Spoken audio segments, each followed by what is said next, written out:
Okay, let's start the show. It's August 28th, 2014. Welcome to This Is Only a Test, the official podcast of Tested.com.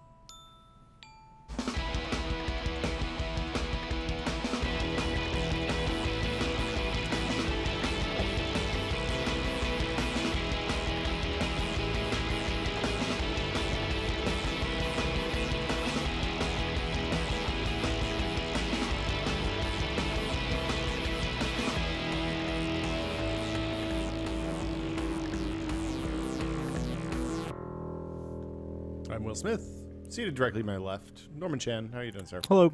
Whoa, you're loud. I'm loud. And the police are coming. Oh my god. Popo 5-0. Okay, you're better now. How are you doing this morning, sir? I'm doing all right. It's kind of. More importantly, Let me load up our show notes. what were you doing at 3:30 a.m. on Sunday morning? Pacific Daylight Time. 3:30 a.m. this past Sunday. I was asleep, and then I woke up, and I said, "Wow, there's an earthquake going on." Yeah. Or is there an earthquake? Am I just delirious? No, Nope. there was an earthquake. It's an earthquake. It was for sure an earthquake-ass earthquake. There's a 6.0 up a little bit north of us. That was the Napa. biggest earthquake since I've been here. In the region, but we've had in San Francisco earthquakes because we're what 200 miles away from Napa. Maybe a little No, less we're than that, 45 yeah. maybe. It's an hour drive, and it felt like a 2.0 in San Francisco. Which, Yeah, it didn't even rattle our dishes. Like we yeah, didn't. It was maybe long. very long earthquake, and I think there were aftershocks that I could not feel. But a 6.0. Have you been on those science centers where they have the earthquake demonstration? Yeah. A 6.0 is pretty dramatic. It's the things that you take for granted as being still and structurally sound, just like buildings. This is the most solid thing I can think of ever. Suddenly become jello. And they skip. Well, and 6.0 is strong enough that you can have soil liquefaction and all that stuff, right? So soil liquefaction happens when like the ground vibrates enough that it becomes like quicksand and bubbles and like you shoot down into it, I assume. I've never seen that before, but it seems really terrifying. Yeah, the ground cracks open. I was laying in bed asleep, and I woke up. I woke. I'm not from California, in case you guys didn't know. I woke up and had pants on and was standing at the door to the bedroom before I realized what was going on. Wait, so I was laying in bed asleep, dead out. You actually your natural inclination was to get under a door frame. No. First inclination is don't be naked, buried in rubble, because it's cold. Like Pacifica, it's not a good climate. You could be in there for a few days. Second inclination, I'm not proud of this, was to go get the child. Okay. By the time I got to my daughter's door, it had kind of stopped, Okay. and I was like, "Hey, Gina, look at the monitor. Is she okay?" She was unconscious. She was fine. She didn't care. Fine. It's a nice rocking. Is the baby in a carriage? She's in a crib still. A crib that rocks? No. Okay. Cribs are stable. Cradles are what you're thinking of. Nobody does cradles anymore because Nobody does cradles. that's how you kill babies apparently. Because they like when they're little and they roll, they can get pinned in the corners and then they can't breathe and they can't push themselves. Anyway, so yeah, it was a big earthquake. It's funny because Gary had mentioned on Twitter, but we've had earthquakes here that were small, much smaller, that felt much more substantial. Like there was one on the fault by my house in Pacifica a few years ago that rattled the dishes, went on for a really long time. It made the train rumbling noise, which this one actually I think did too. But like it sounds, if you've never been in an earthquake before, a big earthquake sounds like a train, like you're standing right next to the freight train tracks and a train blows by you, and it just goes on for a really long time usually. Yeah. And again, you try kicking the side of a house, it's not going to bulge. No. Or budge, but it will. During an earthquake, the walls, literally, the ceiling, you can see it moving. Like if you're on something like a bed, it feels like the bed is shaking, and then it feels like the walls are actually moving. The water sloshes in the toilet. If you have a fish tank, it might splash over. If you have a pool, the pool can slosh over in some cases. It's kind of bananas. But anyway, no one I know was hurt. No, I mean, it was a relatively small number of people hurt for the kind of size of the earthquake. This one was like 9 times less strong than the last 89? bigger, the 89, and 10 times than the Japanese earthquakes earlier last year were 7s, right? They were in the 7s or 7 point something. It was interesting. It was good. I was bummed that I immediately went back to sleep. Like I didn't went back to sleep. Yeah. Yeah, I didn't even look at the internet or anything to see what it was. Oh, I went on the internet, and the internet gives you the alert 6.1. Yeah. Hold on. Is that just an Android thing? It was either an Android or an app thing. But I definitely got or a Google Now thing. Okay. But that definitely popped up. I didn't get the Google Now. And I mean, you're always worried about aftershocks, but I did a good look around to make sure that like there was nothing in my immediate vicinity that could fall on my head. Yeah. And then at that point you just go back to sleep. There's no there's not much you can do. Not much you can there's do. Not a gas leak. Yeah, right. Yeah. And there could be a strong aftershock, but like what are you gonna do? Stay up the whole night and stand underneath the door or wait outside? Well, the rule on aftershocks is that they typically are the same size or smaller than the initial earthquake, and the period that they can continue on is like 12 months or something. It's a really long time. Right. And once the U.S. Geological Survey website reported the epicenter of the earthquake, and it was X miles northeast of San Francisco, I knew that we weren't at risk. Well, and like for me, the dishes rattling. Like when the dishes rattled, that's when I go check the gas outside and make sure that like the gas line coming to the house is good. And go around and you sniff for gas leaks and all that stuff. I think that's probably not the right thing. Do you have an earthquake kit? Are you prepared? 3 gallons of water a day per person? No. Or 1 gallon of water a day per person? No. Food for 72 hours plus? No. Tent? Nope. Sleeping bags? Nope. Extra clothes? Nope. Food for pets? Nope. I got no go bag. You're not prepared. I don't have a buried barrel of stuff in my backyard. Man, that would be a good idea. I'm not a doomsday prepper.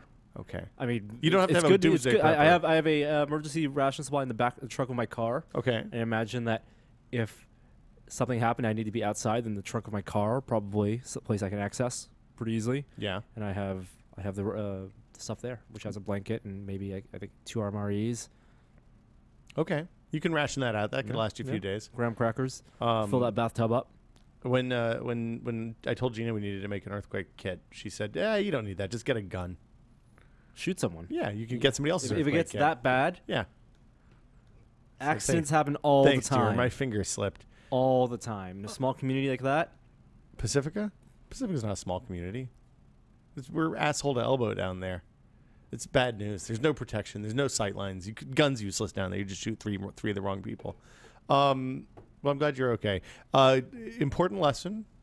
What's an important lesson? The takeaway from this is if you were watching the news out of Napa where the earthquake was worst, one of the things that immediately struck me is that all of the the buildings with brick fronts, the fascias or whatever, they all fell off. Facades. Thank you. That's the other word I was looking for. They all fell off. Yeah. So that's why when there's an earthquake, you don't run outside because it seems like a good idea. It seems like, oh yeah, I should totally run outside. I'll be safe out there. Nothing can follow me. I won't be buried in rubble. But you'll get beamed on the head by a brick, which would make your earthquake experience very bad. I'm glad I was here. Usually when there's a big earthquake here, I miss it. I'm traveling or something. So anyway, that's the earthquake. I don't know if there's anyone that was disappointed for missing the earthquake. Like, oh man, I'm sorry I slept through that. I don't know how you could have slept through that. I thought a car had come through the front of the house. It was loud enough where we were. Yeah. Can't wait till the next one. It's not the big one. Still due for the big one. That was not even the San Andreas fault, was it? Or even the Hayward fault? I'm not sure. Yeah. Let's talk about PAX. Okay. That's this weekend. Yeah, day after tomorrow. Penny Arcade Expo. It starts tomorrow. Norm, PAX starts tomorrow. As of Thursday. It does start on Friday. It's August 28th, 2014. Yep. So it's tomorrow. You're driving up right now. I'm driving up as we speak. Why are you driving? Because it's cheaper than flying. Okay, fair enough. Are you amortizing that out across multiple people? Okay. No, it's still cheaper than flying. Okay. What are we doing at we have a couple of things we're doing at PAX. Yeah. Maybe some of you will be there, or some of you might be at Dragon Con. We're not going to be at Dragon Con. We're not going to be, unfortunately, not going to Dragon Con this year. So if you are if you're at PAX, you're a premium member, we're going to have a meetup on Friday night. We'll send premium members details, and we'll probably post details for everybody else on Twitter on the day of. But you should probably have already gotten the email, because I'm going to send it out last night. Mm-hmm. Tenses. Yep. It's for everyone. It's for everyone. I think you don't have to be a premium member. Okay, that sounds good. If you're a premium member, then thank you. Yeah, we'll give the premium members a heads up so they know when it is and all that in advance. Everybody else will just let know the day of. Yes, via Twitter. And follow us on Twitter. I'm Will Smith. Yes, last thing we want is to be there and it be completely empty. We don't want to be in a room all by ourselves. It's sad. Like right now. With a lot of booze. I mean, there'll be drinks. We're going to provide drinks, so you have to be over 21, I guess. And it's going to be at a bar in the downtown Seattle area on Friday night from 6:30 until 8:30. We'll have space reserved. You can come hang out, have a beer. I think we might have a little bit of food. And this is not a big production, but we'll be there. You can hang out. Hanging out. We're going to buy some beers for people who support us. So there you go. Will there be a code word to get the free beer? Not to be announced right now. You will have to recognize either Norm or I, and then we will tell you how you get the free beer. Yeah. So you have to come up and say hello. You can't just sit on the other side of the room and kind of look at us and no weird, creepy staring from across the room. Just come up and say hello. We're normally pretty friendly. We'll have details about that stuff in the email. So, okay. Should we just jump right into news? I got rumors up front. I got news in the back. Do you want rumors first? Do you want news first, Norm? Let's do rumors. What? I'm on a PAX panel on Sunday morning at 10:30. Okay. I think I'm wrestling. I'm video game wrestling. Giant bomb panel? It's not a giant bomb panel. It's a video game wrestling. I think a harmonics panel. I think they have a WrestleMania for the N64. Maybe. Okay. I don't know. I've never played that game before. But there's a tournament and everybody plays it, and it's presumably real dumb. So for people who aren't going to PAX or maybe have never been to a PAX, and I suspect that some of you out there are maybe more Dragon Con people or more CS people, Comic-Con maybe, or Comic-Con people, and maybe not PAX people who don't have the opportunity to go there. What happens at PAX, and if people are going for the first time, what can they do there? So, I mean, you've been to PAX once or twice? Yeah, twice. For me, it's more about kind of like a lot of the stuff that you see at Comic-Con or Dragon Con or CES even, or E3, that kind of stuff is all there. It's kind of a celebration of like nerdery. It's not just it's outgrown the Penny Arcade guys significantly. I mean, they're definitely there, and like they have big panels and a lot of people show up and all that stuff. But for me, it's all the other stuff that's the interesting thing. You know, it's a place where normal people can go and play a lot of the games that like you and I can go see at E3 or Gamescom or Tokyo Game Show or whatever. So like I'm gonna go play Sid Meier's Not Alpha Centauri. You know, the Not Alpha Centauri game. Okay. It's like, so people go play video games. People go play. There's usually a ton of board games there. So it's like Gen Con. It's a little bit of Gen Con. It's a little bit of E3. There are arcade games set up. There's late night. There's like rooms filled with old console games. And you can just go sit and go. If you want to go play Battletoads for the NES, it's going to be there. If you want to go play old arcade games, they're there. If you want to play pinball, that stuff's there. If you want to go sit down and play board games with a bunch of random people, that's there. That's one of my actually favorite things to do at PAX. It's just go get a board game I'm curious about, find somebody who's interested in teaching. And I think they've even started giving out flyers. Like you can go check it. There's a room filled with board games. Mm-hmm. You can give them your driver's license. They'll give you a game. And then you can go like sit down at one of dozens of tables with a piece of paper that says, hey, I know how to play this game, I'll teach you. Or, hey, I'm looking to learn how to play this game. Would somebody teach me? And like within usually 10 minutes, you'll get 4 or 5 people who want to play the game and make some new friends in the process. Yeah, so it takes up the entire downtown Seattle Convention Center and more. And it's weird because like Comic-Con, there was a big show floor, and in the show floor you are being marketed to.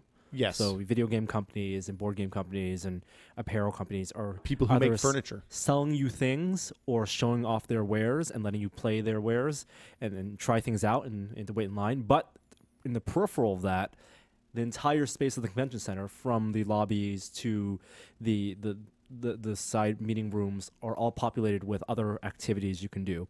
It's very laid back. I think there's a LAN usually. I don't know if they're still doing that. LAN. Yep. Just walk in and PC free play all day, all night. Last year there was an enormous area devoted to like playing Magic and D&D.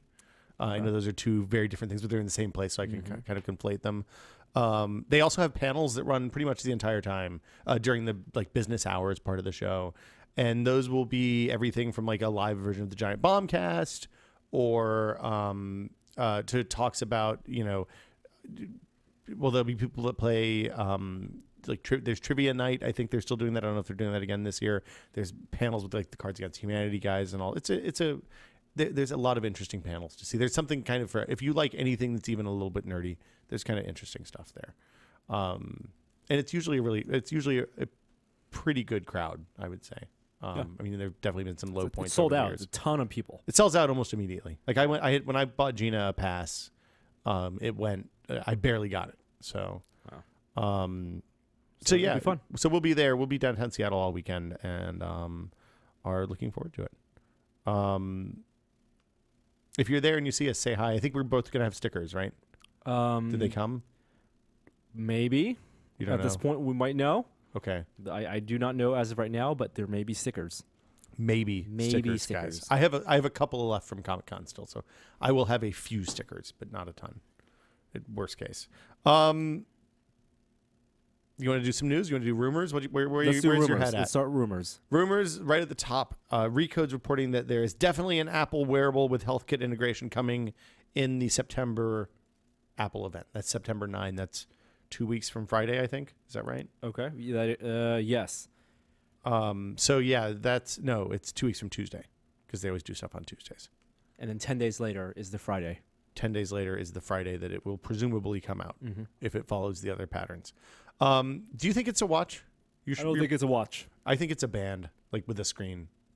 There's a subtle difference, but it's a big difference. Ergonomically, it's the difference between a Pebble Steel and a Fuel Band. And the Nike Fuel Band. Yeah.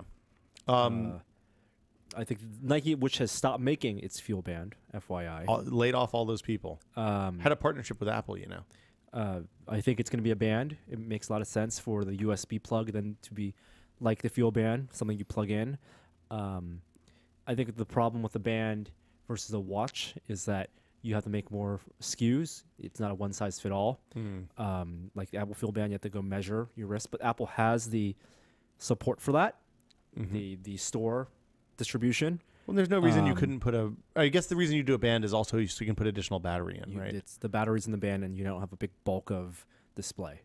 So I think the display is going to be a novel display. I think a lot of people get, with phones, a lot of companies get trapped into, and a lot of consumers get trapped into the display resolution and aspect ratios that they know and are familiar with televisions and monitors. It's 4:3, 16 by 9. That's why 4:3, 6 by 9. So there's a lot of common pixel resolutions. So you think about the old phones, even the first iPhone, 430 or 320 by 240, and we talk about 720p phones and 1080p phones, because it's matched for content. But display makers really don't need to make LCDs in any specific resolution or size. You can cut it to whatever you want. And so that's why Apple can get away with and does a good job of creating phones that are unconventional resolutions, like the iPhone 5 and the 5S. So I think the same thing is going to happen, not in terms of maybe the resolution, but the shape of the LCD for their band. Why does it need to have a rectangular display, much like the Android Wear watches, or even a curved display? Why does it need to adhere to the watch model? Well, I mean, the Fuel Band was interesting, because it had an OLED screen that was built into the top that just kind of gave you a number, right? Yeah, it's a very low resolution, small LCD might have been OLED screen, almost like it was hidden behind the band tube display, like something like a dot matrix. Yeah, exactly. I don't think they're going to make a watch. I don't think it's ready yet. Yeah, I think if they do a band, you can imagine it, instead of needing to have a very wide display, it can be a narrow but tall display, and can display and just wide enough to show you the information you need. But devil's advocating, if it's a long, tall display, then it's difficult to read text on. I mean, we're used to reading text left to right, top to bottom. It doesn't work well in a vertical kind of column. It's hard to read text in columns. If you think about Apple UI, the iPhone is one of the narrowest phones. And because of the size of the iPhone, information is displayed in what is basically lists. But I'm just looking at like, if I'm looking at my wristwatch, it will need to be like an inch, but it won't need to be. It won't need to be, you know. So you think it's more like a bracelet than a band? A bracelet. Yeah, I don't think it's going to be like a friendship bracelet. It's going to be. It'll be. I think it'll be like thicker than a fuel band, thinner than a yes. watch face. Yes, in terms of width. Yeah. I mean, I think that's interesting speculation. I think that for me, the key thing is voice, right? If you can get voice, if you can tell your phone to do things from your watch without having to take your phone off, that's interesting and is pretty compelling. Although I have to say, I do really like having a legible screen on the watch. When I don't wear the Pebble, I actually miss the Pebble, which I didn't expect. So yeah, and same with the Android Wear. I use it. My primary mode of interfacing with my phone now is through the watch. As in terms of like the amount of times I access the phone. So it's funny. I think the second thing I wrote for Maximum PC, maybe the third, in 2000 or 1990, I guess it was 2000, was a thing about wireless networks. Because at that point, Wi-Fi was, I don't even know I think Wi-Fi was brand new at that point. Prior to the rise of Wi-Fi, if you bought a wireless networking kit from somebody, pretty much you had to buy everything from one vendor, or else it wouldn't work. There was no guarantee it would work together. It might, but it may be that like your security stuff didn't work across brands or whatever.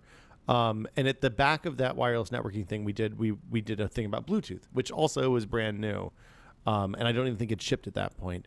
But basically, at the time, the Bluetooth people were trotting around their hey, we have a low power wireless radio for inter-device communication. They said, yeah, we're thinking about this thing. We call it a personal area network. It's like a local area network, but it's just for a person. And it'll include things like your phone and your computer and your watch and your wearable display, your glasses, your goggles, and a GPS beacon and all this other. But it's kind of 14 years later, it's kind of where we're at. And that's what Google wanted to do, and they announced it at their I/O conference, having that that instead of using Touch ID, they would have devices that would recognize each other with proximity using things like Bluetooth and all authenticate with each other. The only problem with that, though, is that all that means is that in order for somebody to steal your phone and be able to unlock your phone, they also have to steal your watch and your glasses. Yeah.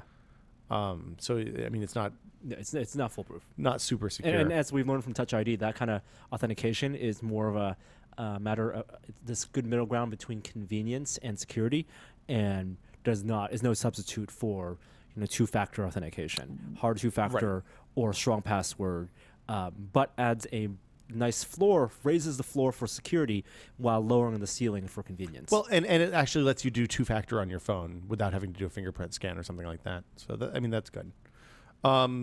There's also been a lot of rumors this week about a 13-inch iPad for next spring. After using that Adobe Ink and can't remember what the straight edge is called, Slide. I would love to have a 13-inch iPad.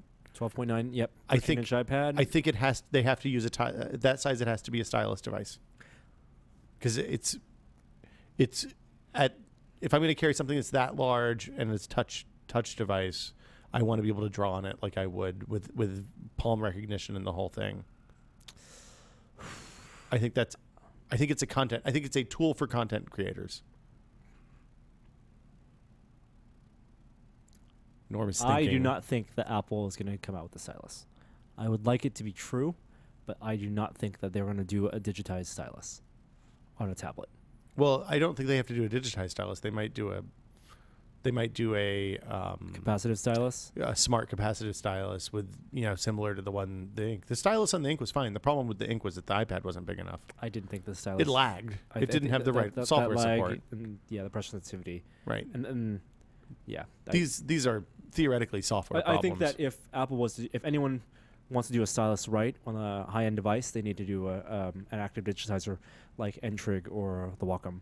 And the two ways to go around that, one, like the Ink and Slide, where you have a Bluetooth connection, and the tip of the stylus that recognizes Adonis does that technology. Adonit that recognizes the capacitive screen. It's still a combination of capacitive touch and a Bluetooth connection. That latency is too high. The other way to do it, which is what the NVIDIA Shield tablet does, is to have the GPU and CPU compute the fake pressure sensitivity. I think that's still insufficient. So you don't. I mean, I agree.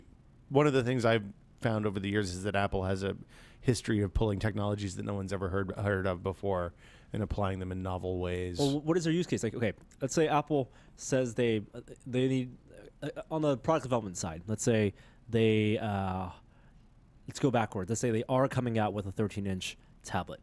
Why would that product need to be made? Like, who is that product for? A 13-inch tablet is about the size of my laptop, right? Yeah. I think that's for someone who... I think the reason you use that is because it's the same size as a piece of paper. Then it needs to be really light.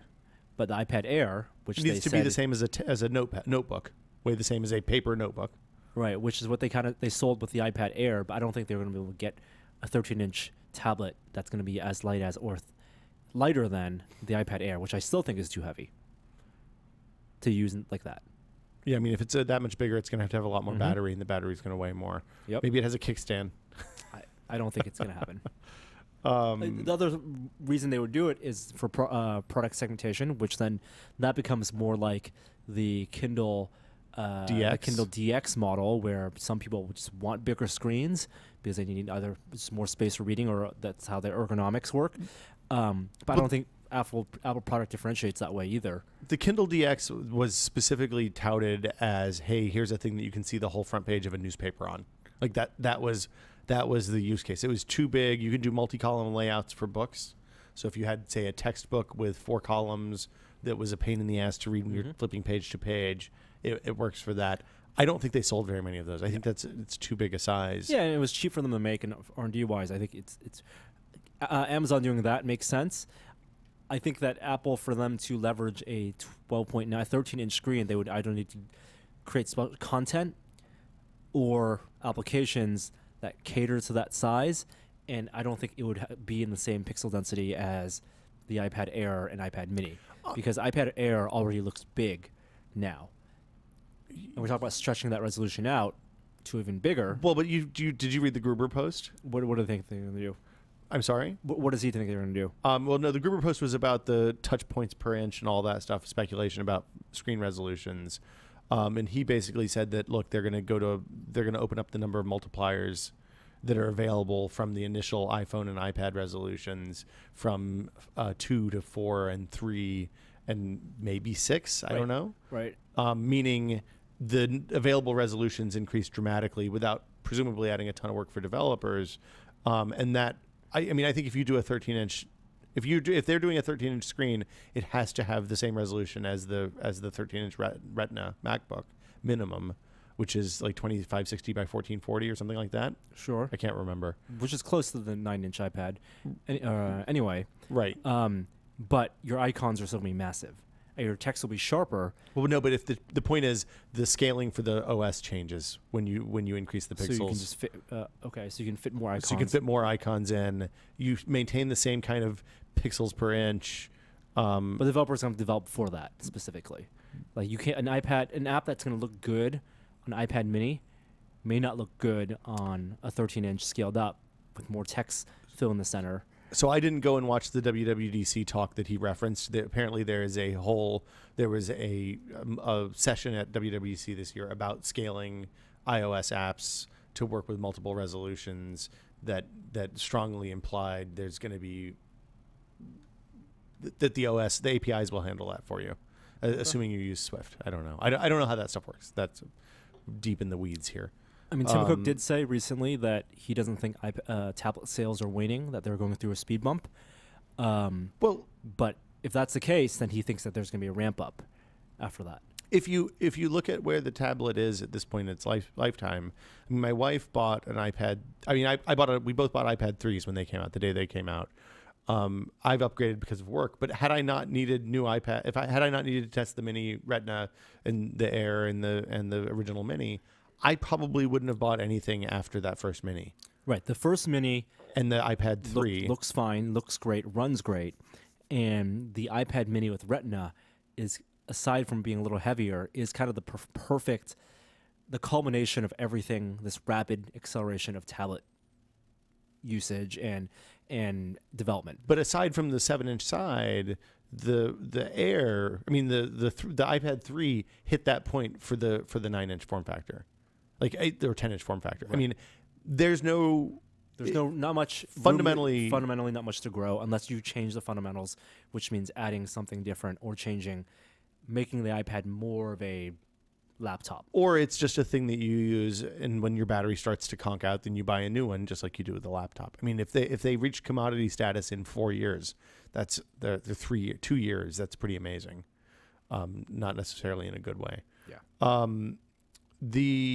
I mean, I literally think that's what happened. I mean, I look at my father who bought 2 iPads and then was like, "No, I'm good. This one's awesome. It does everything I need." They've done things like add better cameras, so that you can actually take okay pictures with a Mini Retina or an Air. And that's untapped potential too.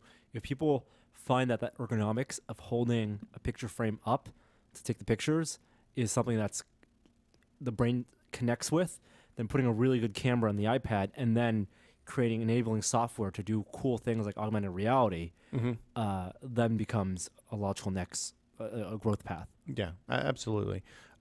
The other thing I wonder is if the rumor of the 13-inch iPad isn't actually just a tablet style Retina MacBook, a laptop. Yeah, something with a folding hinge or removable screen or something like that would be stylus friendly. That is for people who are using Photoshop and need pressure sensitivity. That's exactly and that kind what of stuff.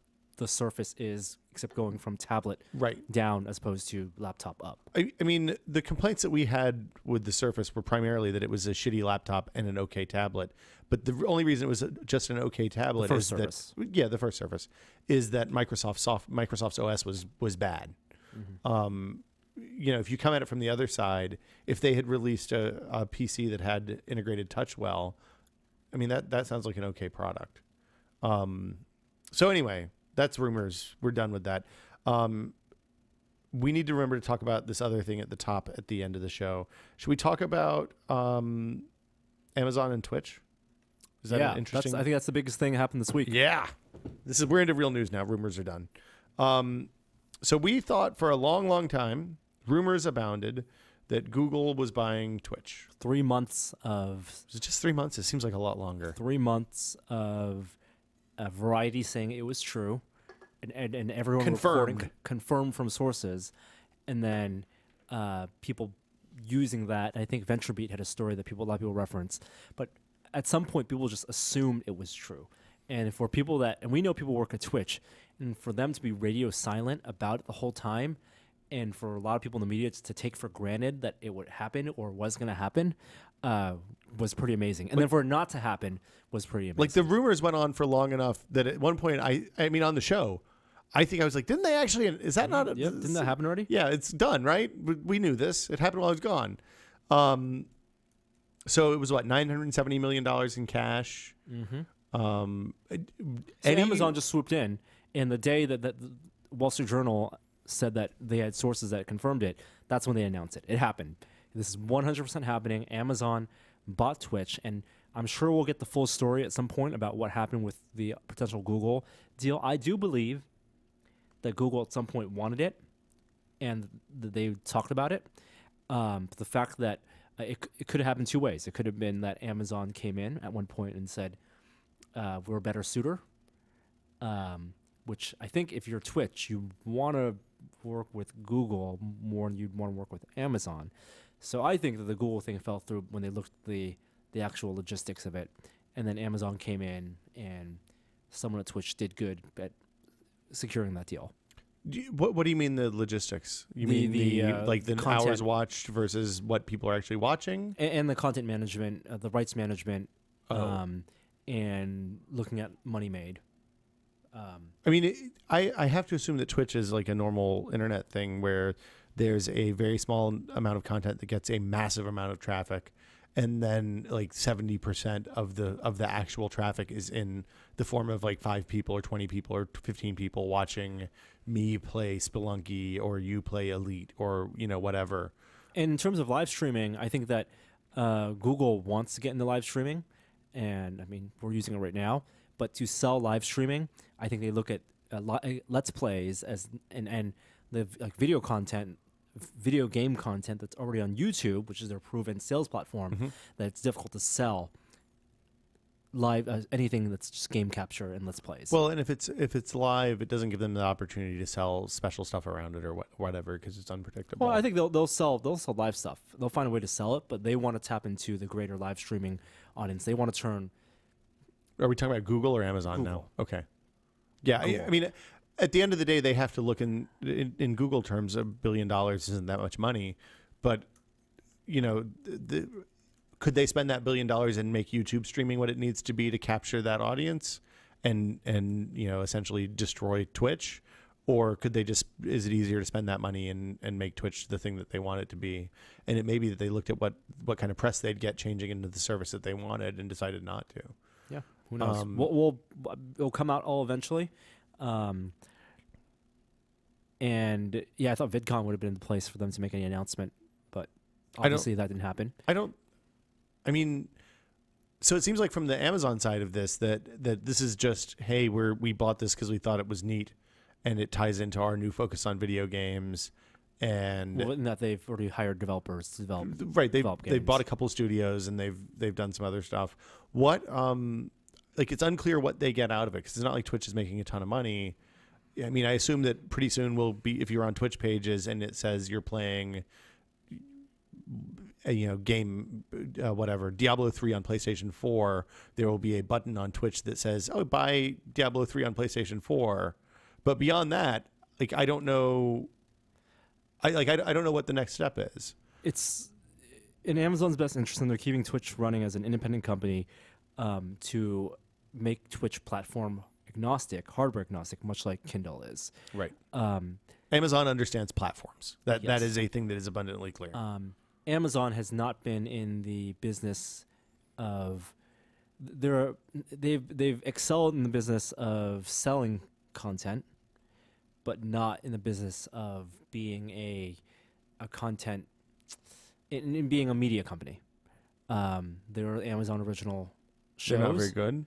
I mean, compared to like a Netflix. Okay, fair enough.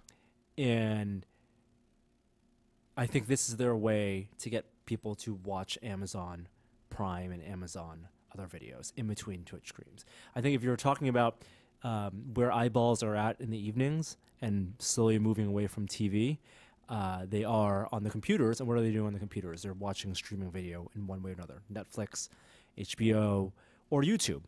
Well, and also the audience that's watching Twitch is a demographically interesting audience, I know. Yes. Because it's mostly young men. So if Twitch and video game streaming becomes the way to get eyeballs to build Amazon's YouTube, then people are watching games. Because right now, you're only on Twitch if you want to watch games. If that becomes a way for you to watch games, and then in between your games, you're watching Amazon Prime videos and other content, then that becomes a more compelling new TV than simply Netflix. I don't know that that's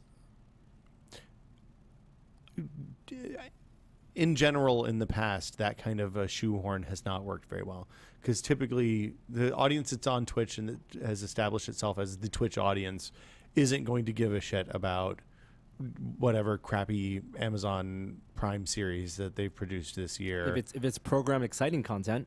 I mean, maybe. I mean, who knows? But Microsoft can't get people to watch stuff that they're producing. Sony can't get them to produce stuff that they watch the stuff that they're producing. I don't know why they would think Amazon is any different. Right. And Amazon is in the business. I mean, Twitch makes money by selling ads. Amazon makes money by selling things. Right. Kind of. Doesn't make that much money, it turns out. Well, Amazon takes a lot, all of its revenue, most of its revenue, by selling either hosting services or selling other people's things. Yeah. I don't know what they would be selling here with Twitch. Video games, man. But we all know the margin on video games. Not so great. I don't know. I think it's interesting. I hope that, I like Twitch as a service. I think it's pretty good. I hope that they continue doing the thing that they do, because it's a good service and better than the alternatives in a lot of ways. Dropbox this morning rolled out a new yesterday morning actually rolled out new pro pricing. So if you subscribe to Dropbox for the $10 level, I think previously you got 100 gigabytes or something. It's $10 like that. a month. $10 a month. This is their personal pro. They have a bunch of different services now. They have stuff that your business can sign up for, and the pricing on that stuff is crazy. But basically, if you want to make your Dropbox bigger, you could either jump through a bunch of hoops or pay them $10 a month, and they would give you, I think, 100 gigs, but it might have only been 50. It was 100 gigs plus whatever you're free. Right. Whatever you accrued with free stuff. Your free 10 gigs or whatever it is you had. I think some people have gotten up to 30 gigs with free. Wow, that's really? More enough for a lot of people. But the announcement yesterday was full 1 gigabyte or 1 terabyte. 1 terabyte. 1,000 We're dropping. gigabytes. You're going to pay us $10 a month. You're going to give you 1 gigabyte. 1,000th of the space you have now. A terabyte of storage, plus more sharing controls. And Wait, hold on. You mean more granular control over sharing with other people? Okay. And I think that's basically it. That's awesome. Yeah, it's price parity with Microsoft, and what I they think were offering with SkyDrive, Google and Apple as well, or Microsoft closer Drive, closer to Google, what Google and Apple are offering as well. And I mean, the nice thing about Dropbox, at some point in the next 6 months, I'm going to have to decide who's going to get my cloud storage money, I guess. Because Google has a compelling offer, but it's not particularly integrated well with iOS, which is where I am for at least right now. The Microsoft stuff is of low interest because I use Macs and it's not well integrated there. Dropbox seems to be the de facto winner because I use both PCs and Apple products. Yeah. But I can't back up my iPhone to that, and not yet. It's a boondoggle. So we'll see. I mean, Dropbox. It's in Dropbox's best interest to start moving into like Backblaze territory, and charge you a little more, and backs up your entire computer. The controls are building in for sharing are much like Google Docs. You can now set passwords and different degrees of permissions, read, write, expiration dates. View. Okay. You can comment, and you can delete content that's on lost devices. So if you lose your laptop and you had a bunch of your entire Dropbox folder synced there, you can just wipe that folder completely. A lot of it's moving into Google Docs and Google Drive. All the photo stuff. I wouldn't be surprised if they do document editing in the future, digital photo editing, video storage, video distribution. I mean, they have ambitious plans. Cool. I mean, as long as they keep that service at the bottom level, a folder, the bag of holding for files, which is the thing that I like about Dropbox, is that literally on all my computers there's a folder. If I put something in there, that thing shows up on all my other computers. It's incredibly useful. As long as that part remains, like I love when I get an app on my phone or tablet or whatever, and it integrates with Dropbox and just hides stuff in the API part of my Dropbox. Like that's also okay, but that folder is super important. It has become, I mean, it's probably one of the most important tools that I use on a day-to-day basis, just because it's, there's some stuff that I know no matter where I am, as long as I have my phone, I have access to those files and can email them to people or work on them or whatever. Yep. Seagate, speaking of enterprise storage, Seagate rolled out 8 terabyte hard drives this week for enterprise use, for servers basically. 8 terabyte hard drives. Norm, how big was your first hard drive? Do you remember? 300 megs, 350 megs. Megs, so it was like a 486 era, Yeah, Pentium 46. 60, something like that. Not even Pentium, 4650, but about I think 350 or 400 megs. Yeah, I think my Pentium 60 came with a 300 meg hard drive. Yeah, getting a 6.4 gigabyte hard drive was fantastic. I think the first one of my first PC upgrades was a $300 1 gigabyte hard drive, and I thought, man, I'm never going to fill this thing up. Never. There's no way. So and that's right when CDs were coming out too. So like, wow, 10 CDs. Yeah, That's unbelievable. it's a ton. No, the CD is 650 megs. Right when I got the 6.4. Oh, yeah. So yeah, the 8 terabyte hard drives, they didn't announce pricing. They're for enterprise. I'm a little scared of really huge hard drives. I've started getting a little gun shy about that and usually buy one size back. So for example, I just had to replace a drive in my iMac at home and put in a 4 terabyte hybrid drive rather than another, I guess the 4 terabyte hybrid drive is pretty much the biggest thing I could get I don't think people, in a hybrid. not many people, the market for hard drives, buying hard drives larger than 2 terabytes is very small. If you're going to need more than 2 terabytes of storage, you're better off buying building a box, Like a NAS box. A NAS box you can throw 4 2 terabytes in, than buying one 8 terabyte because they're guaranteed to fail. Well, these aren't for consumers. Right. But for consumers, there's no need to buy more than 2 terabyte drive. I like a big drive for backups, and then I just back up all my machines to that drive. So then I have everything in 2 places. Well, that's why I use a service. Right. I actually, the reason I got the big drive for the iMac is because that's going to be the machine that gets Crash Planned or Backblaze, whichever I end up going with. Kind of interested in Crash Plan because they'll let you do the basically you can sync drives across the network to different places. So, for example, I could set up a drive on a machine here that's just always plugged in and have offsite backup plus cloud backup without, and I think they let you do that offsite thing for free. So you just use them as a mediator rather. Backblaze looks good too. Have you looked at your Twitter analytics, Norm? Nope. Did you know that you can look at your Twitter analytics? This is something you could do a while ago. Are you verified? No. If you're a verified user or paid for ads, you could do this in July. But now it's open to everyone. If you go to analytics.twitter.com, Okay. and you can see how many people look at your tweets. You can see which of your tweets were more successful or less successful. Has that changed how you tweet? No, I don't look at it at all because I don't want to damage the way I tweet. You can see how many followers you have and what their interests are. Your best time of day to tweet? It doesn't give you that kind of granular detail. This is one of the things that I thought was. Well, I mean, you can actually manually. Well, you have to correlate. Yes, you have to manually do controls and test. Yes, but I liked, like, for example, I tweeted last night about the printer bot and had a YouTube live stream going, and 8,641 people saw that, which is interesting considering I have like 70,000 followers or something like that. So more than 10% saw that, and that was kind of late at night. So, or actually maybe it wasn't. Maybe it was at 6 o'clock in the evening. I can see that people who follow me on Twitter, what would you think they're interested in? Oh, is this like Clout? No, this is actually based on real data. Like Clout was based on your Twitter data. No, Clout was based on people saying things that they thought you were into. Yeah. Like Ryan always used to say that we were into horrible things. The people that follow you, what are they interested in? Yes. Technology? Nope. That's not listed as one of the things? No, not anymore.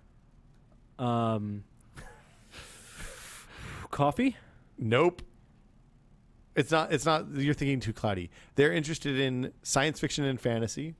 Okay. This is stuff that they're actually interested in, not what they're following me looking for, not what they think I'm into. Oh, okay. So it's doing psychographics on the people who follow me on Twitter, it seems like. Computer gaming. Computer gaming is definitely 3 of the top 5 things. Jesus Christ. Gaming news, console gaming, and online game. Then role-playing games is another one. I think that could be video games or board games. And then science fiction and fantasy are the others. Wow. Those are the most unique interests. The top interests are comedy, music, comedy, gaming news, computer gaming, console gaming, pop. I think those people probably think I'm not the Will Smith I am. And science fiction and fantasy. Does it tell you your growth, your follower growth? Yes. Over the span of... Since 2012 when they started tracking this stuff. Since 2012? Yeah. So in August 6th, 2012, I had 43,834 followers. Today, I have 72,072 followers. So in 2 years, basically, I've almost doubled. That's a lot. It's pretty good. And you can see locations and all sorts of other nonsense. Norm, what are and your gender distribution? Oh, yeah. What? Guess. 94% male. Wrong. 95% male. Wrong. You're 96% male. Nope. 97. The other way. 92% male. Keep going. 85% male. Keep going. 70% male. 75% male. What? 25% female. I think that's at Will Smith at work. Who I just want to say my followers also follow. 32% of them follow Barack Obama. Yeah, that's at Will Smith at work. But that's racist. 24% of them follow Don't Try This. Those are all bots. You realize? Those are all bots. Yeah, all bots. That probably makes sense. Yes. Don't Try This. Brad Shoemaker is 21%. Vinny Caravella is 20%. Yeah, that's guaranteed. 19% is you. Wow. How many percent is Adam? 24%. Yeah. So that is clearly because this is a good math problem because I figure that the people who follow you and the people who follow me, percentage wise, it should be very similar. Like the people who follow you should definitely be a subset of the people, because you have what, like 30,000, 40,000 Twitter followers? Okay. So, but percentage wise, if like half the people who follow me follow Adam, then you assume around half the people who follow you follow Adam. If the number of people who follow you, I mean, so I have Jeff Gertzman, Adam, and Brad as your Vinny, top three. As my top three. Okay. And Vinny, and include Vinny. So it's like very similar, right? Okay. Yeah. So for you, I presume it's very similar as well. Where Adam's number one? No, Adam's number two. Jeff Gertzman's number one. Oh, okay. But around, it should be similar to you, where the percentage of people who follow Jeff, Adam, Brad, and Vinny for you are all very similar. They're all like 20% of people. Exactly, right? For me, for me, they're all in the 49, 48%. So that tells me that a good half of your followers. But I also have all the people from Maximum PC time too. Because remember, I had 20,000 people from Max PC days, which is a quarter of the overall. Sure. So if only a quarter people following you are in the same subset that the Twitter users who are into Giant Bomb, is that the subset you're looking at? Okay. And for me, that's half. That tells me that does not account for a whole half of your. I think mathematically, that's a half of your followers are not in our same pool. Oh yeah, which means, and I think a lot of those bots. Well, so the interesting thing is when you compare to like Veronica or somebody like that, then her overlap in people that follow was I can't remember. We talked about it the other day. It was kind of similar. It was weird, which I think is because it was future stuff. Maybe, I don't know. How many total female followers do you have? I don't know. 25% of however many followers I have. 75,000. So what's 72,072 divided by 4? You can mouse over that and let's tell you. 18,000. Yeah, bots. They could be Will Smith fans. Will Smith fans. Or they could just like me. Is this so shocking? I'm approachable and friendly. You said 17,000? 18,000. 18,000? That means almost as many women follow me as people follow you. That's right. Yeah. Damn. Wow. Right. Or people who claim to be women. That's also. And or robots who claim to be women.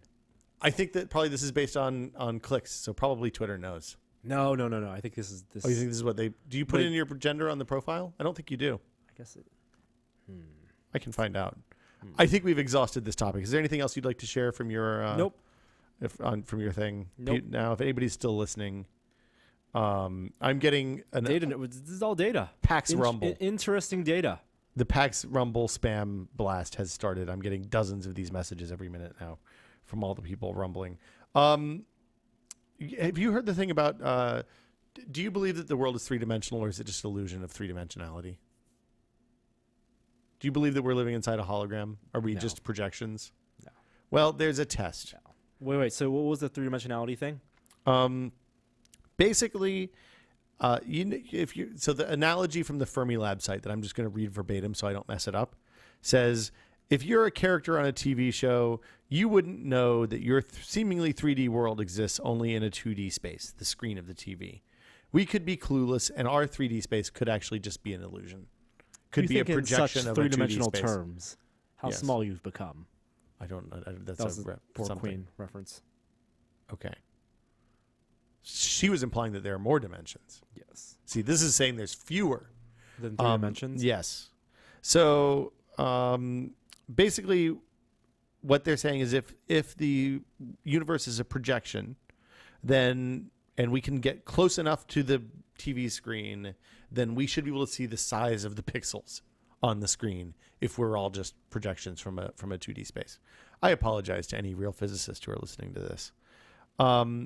Basically, what they're doing is they built a thing called the holometer, HOLOMETER, and it uses a pair of interferometers placed close to each other. Each one sends a 1 kilowatt laser beam, the equivalent of 200,000 laser pointers, at a beam splitter and down two perpendicular 40-meter arms. The light is then reflected back to the beam splitter where the beams recombine, creating fluctuations in brightness if there's any motion at all. Researchers can analyze these fluctuations in the returning light to see if the beam splitter is moving in a certain way. For example, if it is being carried along on the jitter of space itself. So they expect to see holographic noise. The question is, can they filter out the background noise with this new apparatus? And anyway, they're going to collect data over the coming year. We could, if we find out that the universe is just a hologram, does that change the way you live your life? Nope. Are you sure? Have you really thought about that? Yeah. Why? What if we're just a TV screen in some other universe's I Love Lucy? That's fantastic. Does that mean you can do whatever you want? No. No, you keep living the life. No, but nothing changes. It answers the great. I think there would be chaos. Hope you're not a low-rated show. Well, South Park did that. Instagram released a hyperlapse app. We talked about hyperlapses last week or the week before, didn't we? Jeremy was here when we talked about it. So it must have been last week. 2 weeks. 2 weeks ago, I wasn't here. Or the week before that. The hyperlapse app. I haven't tested this yet. I installed it and haven't opened it. But you took it out and shot some. iOS only. Okay. It's an app that lets you shoot time-lapse videos that are stabilized with the gyro. So a time-lapse video, the way it works is at certain intervals, typically at predetermined intervals, you can say, for example, 1 frame every 1 second. It will capture an image and as opposed to recording at 24 or 30 frames a second, and then stitch them together into a smooth video. And it does this by measuring the gyro changes over time? A normal time lapse. The normal time lapse does that. The hyperlapse app does the same thing, but you can't set the interval ahead of time. It presets the interval, and then it records with every frame. It records the gyro position of your phone using that information, then to correct and stabilize and rotate the position of the image and skew it so that it looks like your video is extremely smooth. Does it set the frame rate based on the amount of motion it detects? Is that how it works? Set the frame rate. I think the frame rate is going to be 30 FPS. It's whatever the normal output frame rate is. You can tell it to speed up, and at which point it just cuts frames out and interpolates. But you can't say capture, specifically 1 frame every minute, because the idea is that it wants to create a smooth. It wants to communicate travel, where time lapse is more. The idea is that time lapses are stationary. It's communicating motion of objects versus motion of the camera. Yes, and the motion of the camera is what's unique about what they call a hyperlapse. And normally, if you want to do motion of the camera over time lapse, you get a lot of judder because the position of the camera is not going to be consistent unless you're on a gimbal. So basically, this is a time lapse on a gimbal rig, or creates the illusion of that using the gyro. So we talked about the thing from Microsoft Research last week. This is an actual shipping product that you can go download from the App Store today. How did it work? It works okay. The quality of the output's, I think, really low. It's Like still the video resolution. the video resolution, because it doesn't do the manual stitching that time-lapse apps do, because it wants you to get something almost immediately, or at least be able to review it immediately. So your output is basically still video capture, and there's a lot of compression. It does output an HD video, but at a pretty low bit rate. And then this is also, because it's Instagram, it's something they want you to use with Instagram, so that's only 15-second clips anyway with the filter. But the effect looks cool, and it's best when you use it driving up, or down windy streets. Okay. If there are points of reference that people can see, so if you're on a bicycle or driving a car, you can see other things that are moving along with you, like other cars on the road. Oh, okay. Or like a bicycle that's going slightly slower than you as you drive down the street or something. Okay. Or if you want to do like a pan, one of the demos they showed, and there is someone on a subway going across New York, and so you can see the skyscrapers of New York kind of passing by in this graceful parallax. Oh, hey, Joey. That was a wild weird. family appears. But there's definitely like a trick to shooting nice videos with it. Not every video is gonna look cool. How long? What was the best thing? You posted a thing on the site. Yeah, you where can people shoot as see. long as you can shoot as long as your camera will run. It's not limited to like 15 seconds, like the. You can shoot, several minutes, and do these show up in your Instagram feed, or are they something you can just post save wherever? your camera roll, or because it's a separate app, you can have it, post to Instagram after that. But it's and then they're not square. Right, but Instagram you crop video. Oh, okay. See, in Instagram you can live when you select a picture, just like when you select a picture for Instagram to post, and your picture isn't square, and you crop. For video, it lets you pan across your video. Got it. And crop in, and then also apply filters after that. Okay. Hey Norm, there's a new biggest Kickstarter ever. As of what was the past biggest Kickstarter? The Pebble, the original Pebble. How much was that? It was like $10 million. That's a lot of money. It's a lot of people, a lot of money. $100 a piece, I think, right? Mm-hmm. So you can divide 10 million by 100 and figure out how many people bought Pebble Steels. What do you think the new product is? It's written on the show notes, so just act surprised. It's a cooler. Like a thing that you put beer into. Really? Yeah. It's called the Coolest. Because it's, I presume, better than a normal cooler. It has features. Bye, Joey.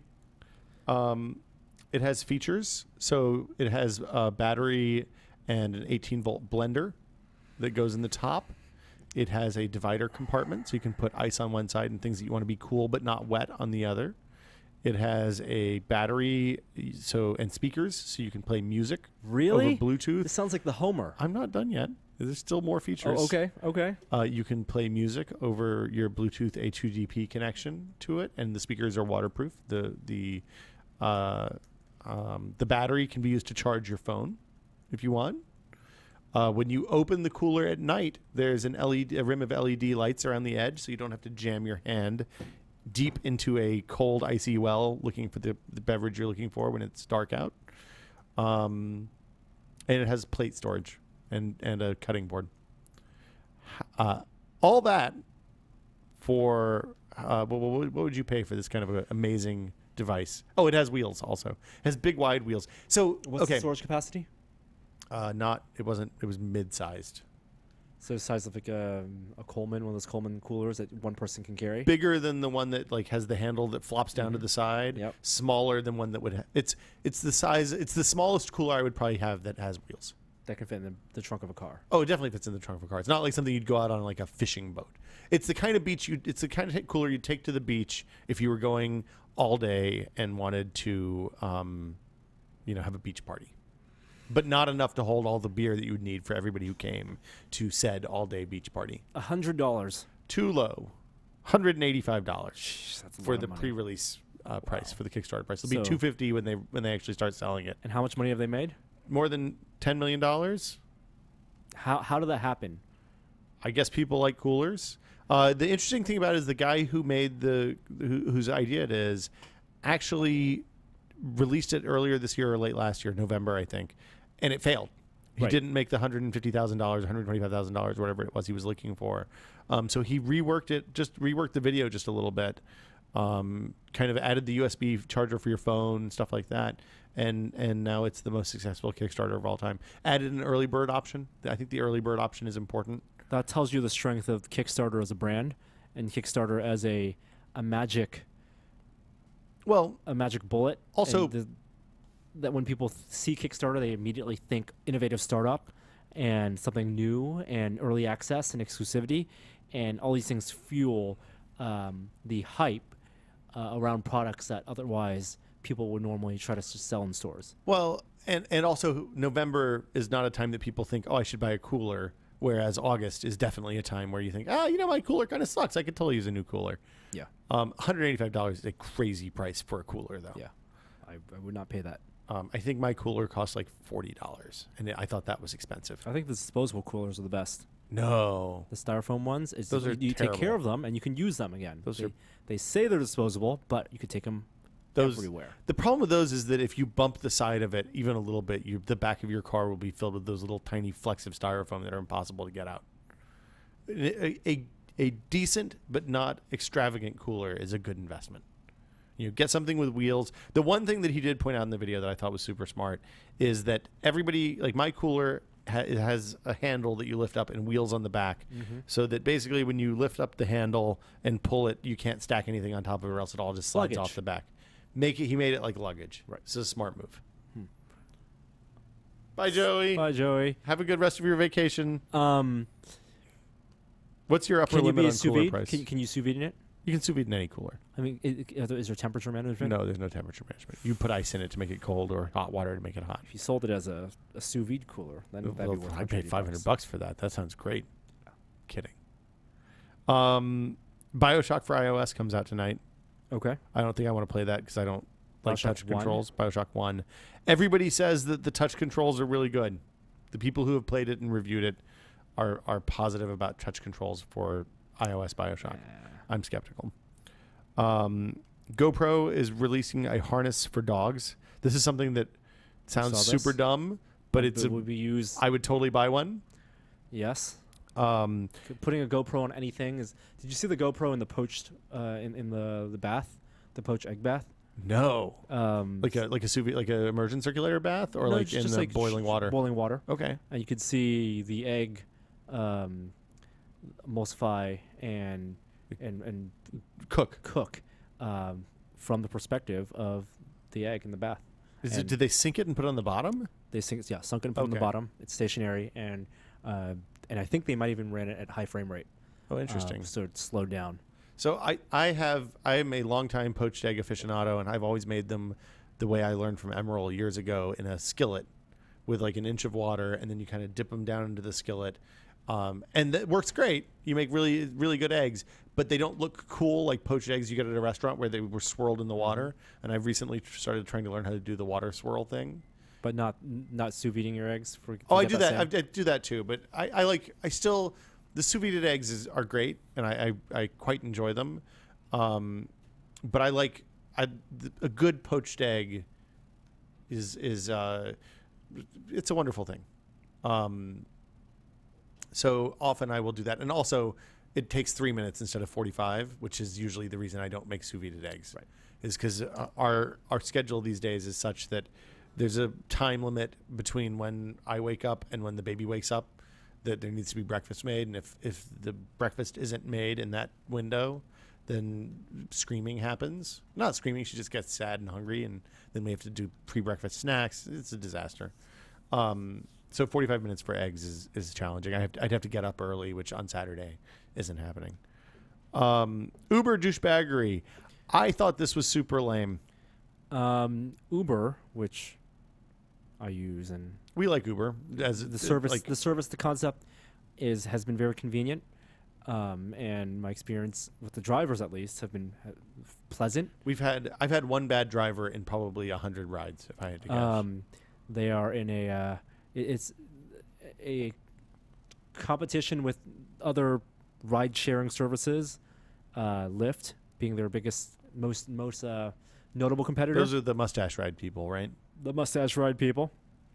Yep. It came to light a couple of weeks ago that they were doing things like calling lifts and then canceling them to the tune of several thousand lifts. They also call lifts and then they get in the car and then sell Uber to get the Lyft driver to try to convert while in the ride. Like to be an UberX driver? To be an Uber driver. So they're recruiting from the competition during the ride. Do ride. they pay for the rides? I think they pay for the rides. Well, that's but then they're okay. offering things like, here's $500 if you quit Lyft and be our driver. Well, but every day I drive to work, I drive by a parking lot that's full of dudes with the spinny signs. Then the signs say, "Come here at noon, and we'll give you a hot dog and $500 if you sign up to be a Lyft driver." That's right. They're like so these banks of these parking lots that they have the people waiting, and yeah, they give out free tacos and. That sounds. I like tacos, but the calling and canceling rides is lame. Yes, like that's awful. The recruiting out of people who are driving is weird. It seems unnecessary. The thing that bums me out about this is Uber is the 800-pound gorilla in this market. They've been doing it for longer than anyone else, and they have a multi-tier service, so you can get everything from like an SUV on down to a Prius. And it seems to me like they're the leaders. They shouldn't, but they're behaving like scrappy douchebags, basically. Yeah. And I don't think that's necessary. Like, I don't understand. I mean, I think it bums me out. It makes me not want to use the service. But I also don't want to use the mustache ride thing because I feel like you have to talk to those people. Also, the pink mustaches are really dumb. These companies are Uber is valued at a lot. Billions. And it really all it is the app service. It doesn't own any of the cars and is at the whim of the drivers. And so it needs to provide the best deal for the drivers and the best deal for the consumers. And right now, both these companies are doing so by not making money effectively, by giving money to the drivers and also deducting the costs. Well, they take a little bit of money off the top, right? They do, but there's deals like 15% off UberX to get people to use UberX. That comes out of the Uber side? All over the Uber side. And basically not charging what the service is worth. Mm-hmm. I think that they want to get to a point where the potential is to getting to a point where the services are ubiquitous, where people don't even think about, where the option is paying a lot to take an Uber more than you're paying now, or to drive, and it's way more. You're paying for the convenience and paying for the ubiquity, but to get to that point, they need to do these douchebag moves. Well, and that sucks. But the Uber. I mean, just to be clear, I pay for Uber because it's really like if I lived in New York, Uber would be much less of a concern because it's really hard to get a cab in San Francisco. You typically have to call. If you just go stand on the side of the street, especially where our office is, and wait, then you could be there for 30 minutes before you see the first cab that doesn't have somebody in it. Uber takes all that stuff out, and also means that I don't have to fumble with money. I don't have to. I have a receipt emailed to me, so that's easy. A lot of cabs are doing that now, but yeah, it's unfortunate that they're behaving in a way that's not. Yeah, doesn't seem fair. Doesn't seem right. The convenience of the ordering a system and being able to track your driver and the estimates of when the car is going to get here, that stuff will be everywhere. That's not like I don't know who has the patents for what, but. Well, like Taxi Magic does that now for cabs in some cities. So the user experience on the phone side will be ubiquitous. And what I'm finding that I like about the Uber service, the cars are clean. I don't care about the water. I don't care about the black car service, anything of that. I don't need any of that. It's that the cars are clean and I get minimal interaction. Well, the black cars... So Uber has three things, right? They have the ride sharing thing, which is UberX. They have black cars and they have SUVs. Black cars and SUVs are essentially the same. They're all ride sharing. No, I know, but the black cars and the SUVs are livery cars that are people who are licensed to drive professionally, not me driving my own car with and just piling people into it. They have their own. That insurance. makes a huge difference. Yes. At least to me, and that's I tend to do the UberX. The other thing that's been good, especially with the kid, is if you're going on if you're going on any car ride, really, I don't take cabs because they're always a pain in the ass about putting the car seat in.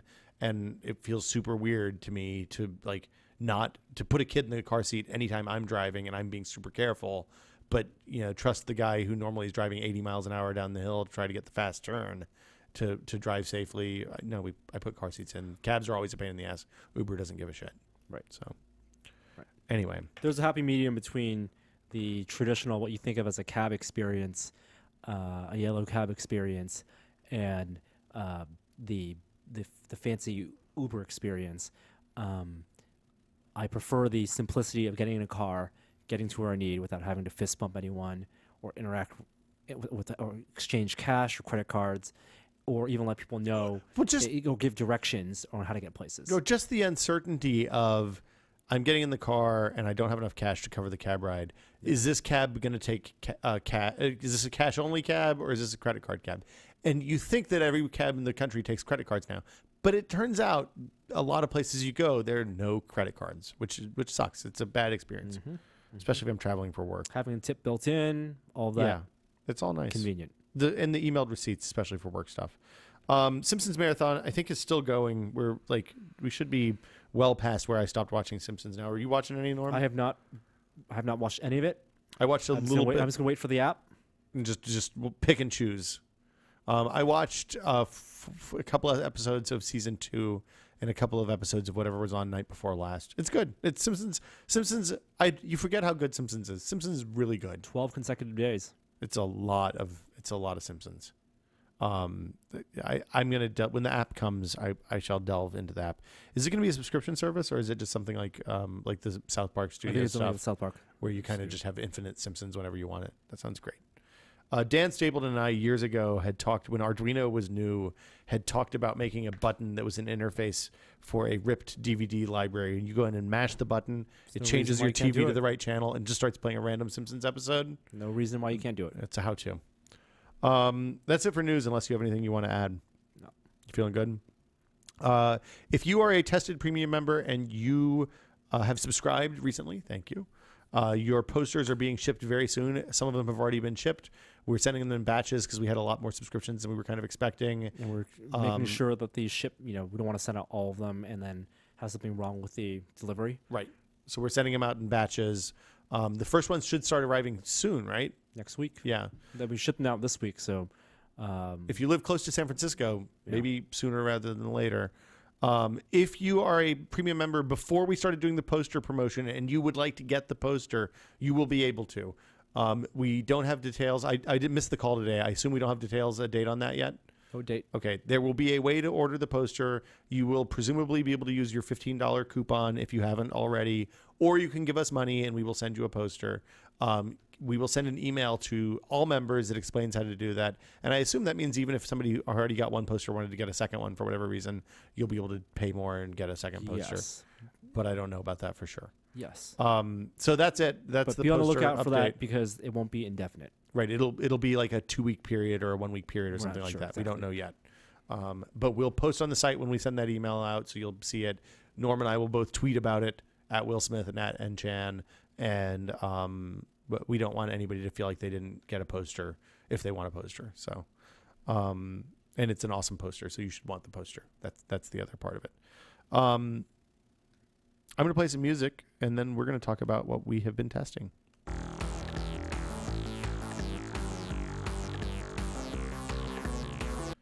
Norman Chan, what have you been testing? Well, the video went up today or yesterday for the Amazon Fire phone review. That's a real bad phone. Phone's already gone. You sent it back. Phone's already gone. I already sent it back. I got my money back. I'm happy I didn't have to pay for it. Did they ask when you return something to Amazon, it has that little thing that says reason for cancellation? Yep. Did you put? You didn't. They just said no. We understand. Did you put order created by mistake No, I said, or did not want the phone? Okay. Did not want it. There was one of these analytics companies who studies web usage approximated based on web traffic how many people have Amazon Fire phones. Is this like ComScore or somebody that actually knows, or was it somebody? It's one of those people that polls app usage and run back ends. Fewer than 35,000 was their conservative estimate. That is not very many phones. That is not many phones at all. I bet I've gotten more than 35,000 packages that have Fire Phone tape on them. all Amazon boxes have Fire Phone tape on them. Yeah, I see. Like I saw the UPS back at the UPS truck yesterday. It was Fire Phone City back there. What's funny is that Disappointing. they would have been much more successful just selling the pager, Firefly, The little dongle pager. like they're using for Yes. for the Fresh service. yes, the dongle that Wi-Fi connects and lets you scan books and lets you do what the phone essentially does. One of the features, which is to turn every physical brick and mortar store into a showroom, is to use that and store barcode numbers. Well, or I think the argument on that thing is that you keep it in your house and you use it to get, like when you run out of something, you just boom, hit it, and then it's on the list next time you order. Right. Right. I mean, if they sold that, you'd buy that right now. I'd buy it right now. It wouldn't need to be that or my phone that I like. I bet they could charge $20 for it and get away with it. Would you put it on your keychain? Would you keep it in your purse? Yeah, I mean, Your depends man on the bag? design and how big it was. Okay. I mean, if they designed it like a really nice keychain and maybe added USB storage options to it or something, Yeah. and it was like a USB key that you could use to store barcodes. Now, I don't advocate using every brick and mortar store as a showroom, but I do like knowing interesting things that I see in the wild and I want to maybe buy later. Mental note: add this to the to buy list. But to do that and have it, a buy it now button or a store barcode button, I think that would be a successful product, and would definitely directly tie into buying things on Amazon, which everyone loves to do. Yeah, so Fire Phone not so good. It's going back. Yeah, dynamic Gone perspective. I think fundamentally, as we said in the review, fundamentally a misguided use of that technology. How's your new camera? New camera's great. Have you shot a lot with it yet? Shot a lot with it, like 500 photos or something. And we'll be doing that review in a couple weeks. Okay. But it's very nice. Let's see. I've been testing a couple of things that I can't talk about, but I've also been testing the printer bot. So I took it home. Joey's off this week, so we haven't been shooting a lot. We've been at home a lot. I set it up at my desk at home. I gouged the living shit out of the print bed one day because we hadn't tightened down the hot end enough to actually the way that it went together. The hot end is held in by friction. You know, that big long plastic thing with the orange tip. And it wasn't frictiony enough when the metal heated up or when the plastic heated up. So it was dropping out mid print, and I couldn't figure out what was going on. Finally, I looked. I was like, wait, this was supposed to be fixed. That, put some new tape down. Thing's amazing. It's a really nice little printer. I'm on the plane tomorrow, so I'm hoping I'll be able to finish up that write up tomorrow. Post it on Friday morning if I had to guess. But it's a like for $600 or whatever it cost out of the box. I've been doing really nice prints with it. It's a little slower than the Replicator. The adhesion stuff is definitely trickier. I ended up going to the hardware store and buying 5 different kinds of blue painter's tape until I found one that both the print stuck to and stuck to the print bed, because I was having problems. You know, the old problem we used to have with the Thingomatic before we got the heated build platform was that our prints would stick to, so you put tape down and the prints would stick to the tape would stick to the platform, but the print wouldn't stick to the tape. I was having the other problem here where the print was sticking to the tape, but the tape was pulling off of the platform. Right. And once I worked that stuff out, it's been really good. Right now I am, hold on, I can check. Can you check online? I am looking online at my printer right now, at the printer Just at the home. status or a video? I don't have the video hooked up yet because I need a longer ribbon cable.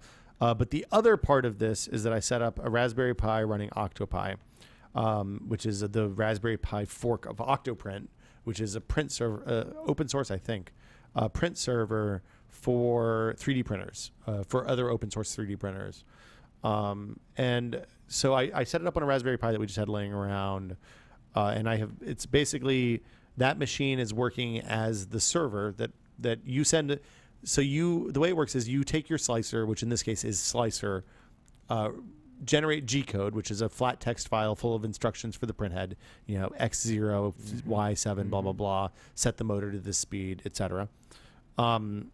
You set up Octopi, log into the Octopi machine in a web browser, And then you just drag that G-code file into the web browser window, and it pops up and shows you, is like, okay, you can print this now if you want, if the printer's connected. You can disconnect the printer, you can turn off the machine, all that kind of stuff. I'm going to send you the URL right now so you can look. Send to my email. Send it to your, okay, you're not on, that's more challenging, but okay. And you can even pause and control the printer and stuff like that from there. So it basically gives you a web front end for the printer. It is awesome. I have a Raspberry Pi camera that you can hook up to the Raspberry Pi. I printed a framework for mounting that on the side of the printer that Jeremy modified from a couple of other things. It's amazing. It's really cool. Just being able to log in remotely and see the status of the print when I'm printing something that's going to take 32 hours to print is wonderful. It's really good. And to stop it if it messes up. Stop it. I mean, presumably once I have the camera hooked up, that also is a game changer. But I'm going to, I mounted the printer on the camera on the print bed. So presumably we'll be able to do time lapses straight from the bed so that everything around the printer in the background will move, but the image will be stable because the camera's on one act. It's really neat. Hey, Will, you have 28 hours left on your print. 28 hours. It's not going to finish before I leave for PAX. I'm a little sad.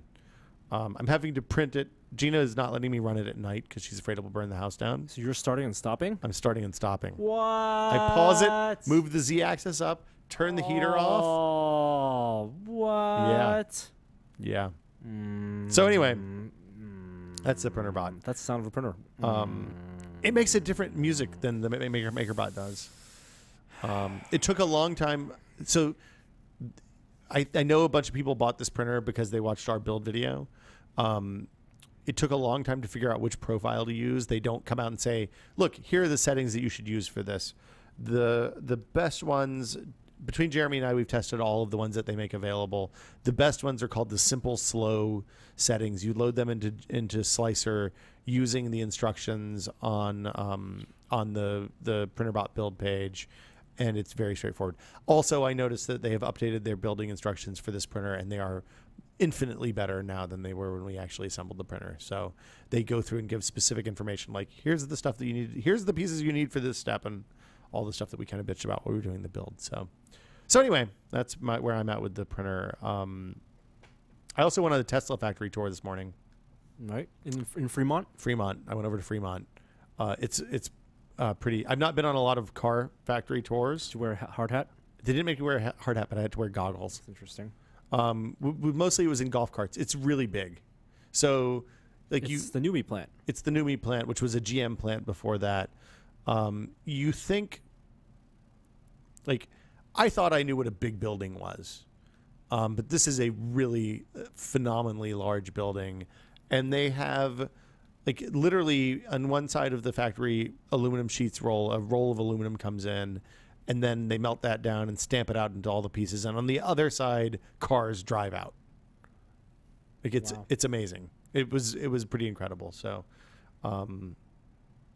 I was really stoked to get to do that, and I met interesting people over there. So very cool. You same room as Elon.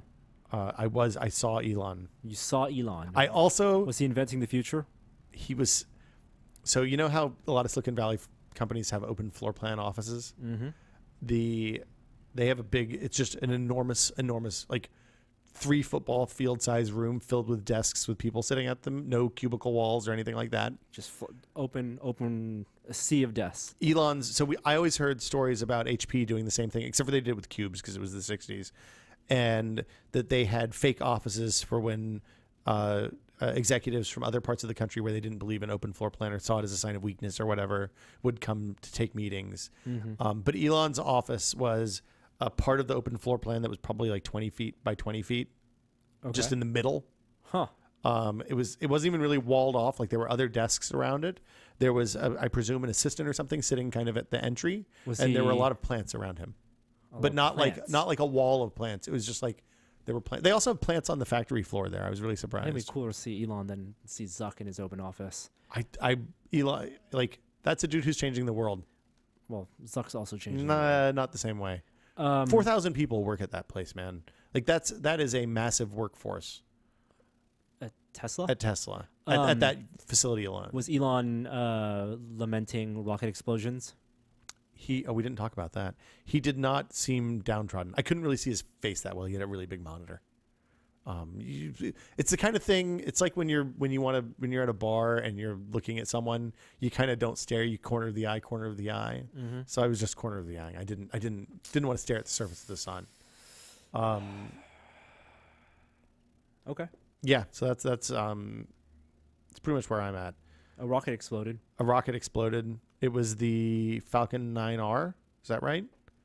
The post-Grasshopper vertical takeoff and landing test bed. Yep. The video of that is amazing.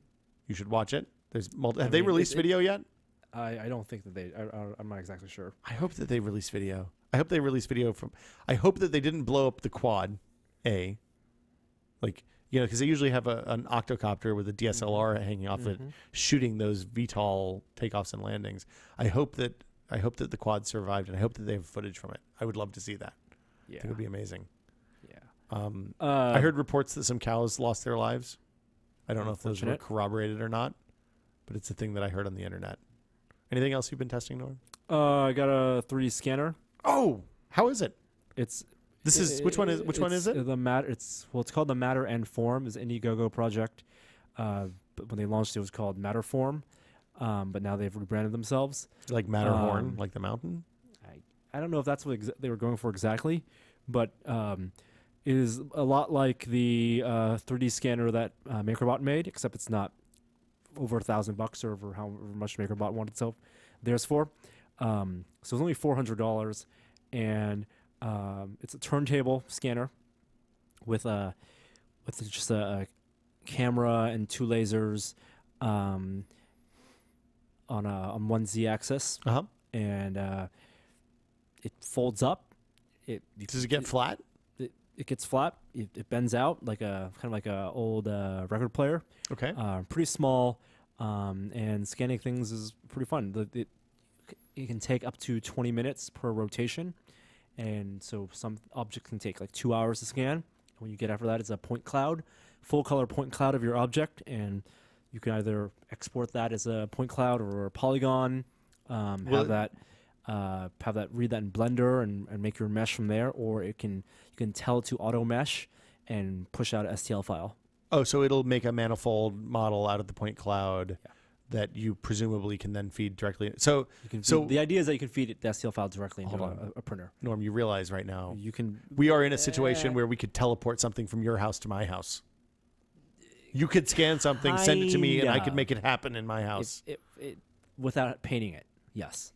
So on that front, I also bought a bunch of different I finally went to Amazon and ordered filament from a bunch of different people who are selling filament on Amazon, and I'm in the process of testing several of those out. I don't know if we're going to do anything like a video. I don't know that a filament testing video is particularly interesting, but we'll post something about that. And I think we're going to get Sean to do some more formal filament testing with his replicator.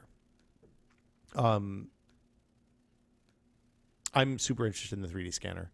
How big can you scan? Like 4 inches by 4 inches? A little bigger than that. It's like record size? It's like small records. Like 45s? 45s, and about a foot tall.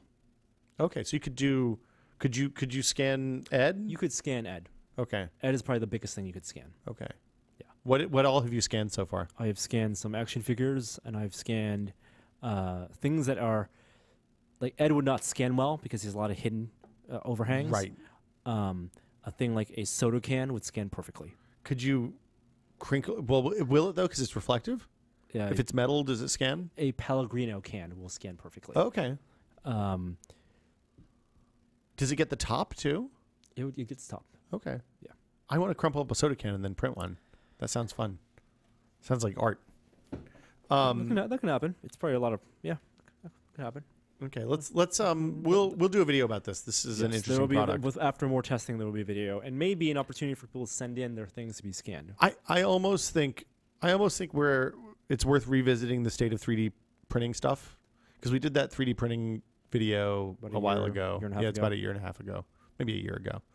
Maybe we'll revisit that this winter. I think that's it for what we've been testing. Do you want to talk about the arcade cabinet? Watch a video and read stuff on the site. Okay, it's on. You've been working with Wes on this for a long time now, but you actually have started making it, and it's a weekly series on the site presented by Tested Premium members. Yep. First episode is it's on YouTube too, if you're a YouTube watcher. And the first episode, you kind of just talk about what you're going to do very and introduce people. Okay, and components. But you're building a MAME cabinet. You're using a real CRT. We'll talk about it more as we get further in the project, I assume. Still 5 fingers, 10 fingers. 10 fingers. 5 fingers each hand. Anything else? That's it. Okay, so I'm going to play a little bit of music, and then we'll take a couple questions. Emails? Well, but we do the other one. Emails. 'Cause it's, we don't do emails. We do Emails? No. Questions? Boom. If you have questions for This Is Only a Test, the email address is podcast@tested.com. Please keep your questions brief and reasonable. We take audio questions. We take written questions. We like them all. Our first question comes from John. He says, "Hey, Will and Norm. I'm thinking about buying a Nexus 7 32 gigabytes for about $250 right now. Is that smart, or should I wait some more? Best regards, John from Sweden." I think you should wait some more. Yeah, it's old hardware at this point, right? It's due for an update. I've been getting a lot of questions about Paperwhites because they're also it is the Paperwhite updating the Kindle, the e-ink Kindle and Kindle tablet updating time of year. I think a Paperwhite is a perfectly reasonable thing to buy at this point. I don't think that thing's going to get. I mean, I'm sure it's going to continue to improve. The one that is on sale right now is already wonderful, and the improvements I would think would be incremental. So if you want to get a Paperwhite, go for it. But if you're buying any tablet, I think it's the answer on tablets right now, whether it's Android or iOS tablets, it's wait. Because we'll see new iOS tablets in October, presumably. Unless you want something that's going to run, that you're going to use as your set-top box to run Steam games. You mean the Shield? Then the NVIDIA Shield tablet is one to get. Maybe. I think, yeah. Okay, fair I don't enough. think the Nexus is going to do that as well. No, of course not. Yeah, and the Shield tablet is going to be cheaper to do that than building a little PC or buying a Nuke or something like that.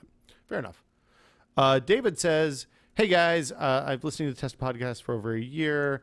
In every episode, there are tons of fun, good, or useful things that I would like to keep track of for future use.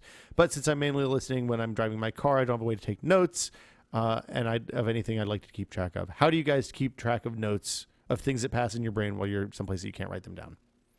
That's pretty much that's the gist of the question. I listen to a lot of podcasts in cars and frequently come up with things that I want to remember, and I use the voice notes on the phone. I have pulled over occasionally in the Written car it down and typed it on the phone. But now with the watch, I just dictate it You say, "Okay, Google, make a note." or send myself an email. The old send myself an email. I used to do voicemails to myself. Mm-hmm. That always sucks though, and you just end up clogging your voicemail box. Yes. Evernote has a really good voice dictation app, and then it syncs those out to all your other computers. I think that they limit the number of times you can use that based on whether you're using a free Evernote account or paying, but that's what I use. I wish that there was a way to make that I wish I could triple tap on my home button and go straight to that, because that would be wonderful. Or, I mean, honestly, I'd use the voice recording app for that as well. Andy says, "Hey guys, I'm moving into rented accommodation soon and will have to switch to a wireless connection for my PC. Currently, I'm set up on a LAN with a Netgear router, which works okay, but the router's Wi-Fi persistently drops for all wireless devices, iPads, iPhones, Chromebooks, and the router itself seems to run incredibly hot. So I need a new networking solution. I was getting ready to go with one of the Wirecutter's top choices, either the Netgear R6250 or the Asus RT AC56U, but I'm stumped on how I should handle the PC side of the network.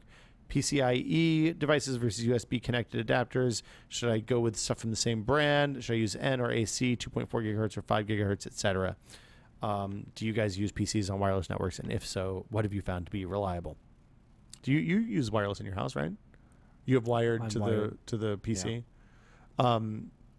I know traditionally we've recommended USB dongles for wireless because you're not limited to placing them directly behind the PC.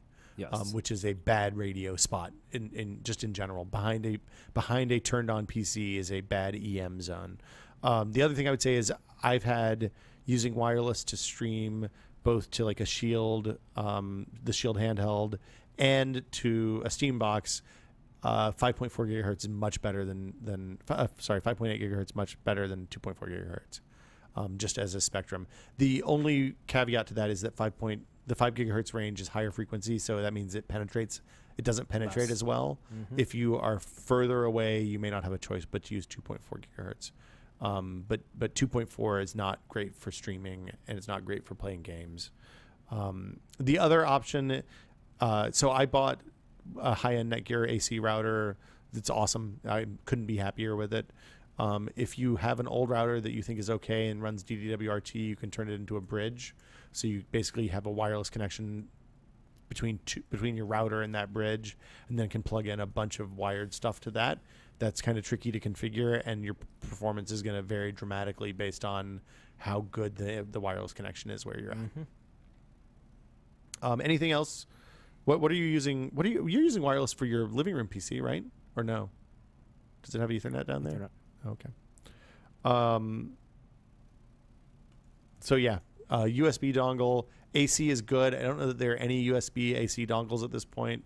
Don't plug it directly into the back of the PC. Get a USB extension cord and hang it off the top of your monitor someplace where you won't necessarily see it, but that it'll be high up, and aim it toward your router, and that's when you're going to get your best results. And 5.5 gigahertz if you can do it. Having a good router solves most of those problems. Yeah, the jump from AC to from the N router to the AC router was a huge improvement, even though I'm not using AC on the vast majority of my devices. Oh, the other thing that'll help is if you can turn off B and G backwards compatibility and BN only, that generally helps with your both with your performance. Because the way 802.11 radios work is it generally goes to the least common denominator. So if you have one B device on your network, everything will run in B mode, which is a bad experience. The last thing is the higher end routers allow you to do beamforming and stuff like that. If you have those functions, turn them on. If your devices will support them, because it will make your connections better. So there you go. That's that. And I think we have one more. Last question comes from Todd. He says, "Hey, Will, Norman, probably Jeremy, would you please share what PC hardware you are using with your Oculus Rift? You've discussed controllers, but you haven't mentioned what video card, CPUs, and RAM you're using. I don't know if you're able. I know you don't have the final consumer version, but based on your experience, do you think my current hardware, a i7-920 overclocked to 3.9 gigahertz with 6 gigabytes of RAM and a GeForce 770, will work at max settings? Thanks, and always be testing." Depends on the game. Depends on the game. There's no reason to speculate on what's going to work with final consumer version, because I don't think we're going to see final consumer version this year. Yeah. I mean, I don't think there's any way at this point we're going to see that. So that said, a 770 seems to be pretty good. You're running a 770, right? Or 780? Running a 780 on an old CPU and only 6 gigs of RAM, and that's run perfect. Yeah. I'm so on, it's more GPU dependent than anything. I'm on 12 gigs of RAM, and everything that I've used has been pretty solid. The problems that I've had are because of the other reason it's impossible to answer this question is the other problems I've had are because of API and right now Windows is bad at handling refresh rates that are different on different desktops. So if you have a 60 hertz refresh rate on one monitor and a 75 on the other, it just dumps everything down to 60. And so it's really hard to tell whether the problems that you're having are because of problems with the drivers and the SDK, or problems with the game, or actually a machine that can't perform at the level that you want. So I think that'll do it for us this week. We'll be at PAX. Follow us on Twitter if you want to know what we're doing. I know every year at PAX I usually spend at least an afternoon parked in the board game playing area, playing board games with people who are, readers, viewers, listeners, whatever. So keep an eye peeled for that. I'll announce a time in the morning usually that you can find me, and then places later. Anything you're looking forward to seeing at PAX, Norm? I have no idea what's going to be there. Are you just going? What's your plan? Are you just going? Hanging out. Just going to see some stuff, see friends. See some stuff. Yep. I love going to PAX because I see all my friends from San Francisco that I never see when I'm here. So that'll do it for us this week. Thanks for listening. And premium members, posters are going out. If you want to buy a poster and haven't been able to get one because you are already signed up, we will have a solution for you. Keep an eye on the site and your email inbox. And don't forget, Friday night from 6:30 to 8:30, we are having a thing at PAX where we will buy you beers at least until our budget runs out. So there you go. All right. Today's outro, almost forgot. Today's outro comes from the Deck of Many Things. He submitted a ton, but I like this one the best. See you guys next week. Hi there, I didn't see you. Test it.